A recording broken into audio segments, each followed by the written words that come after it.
Today we are going to make a pen. Not a simple pen, but a beautiful leaf pen. Watch the video to the end. Let's start. For making the pen, we need a paper that is 12 into 15 centimeter, a pencil, a pen, a scissors and a glue.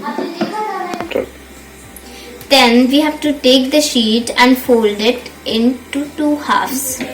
Then we have to draw a leaf with a pencil.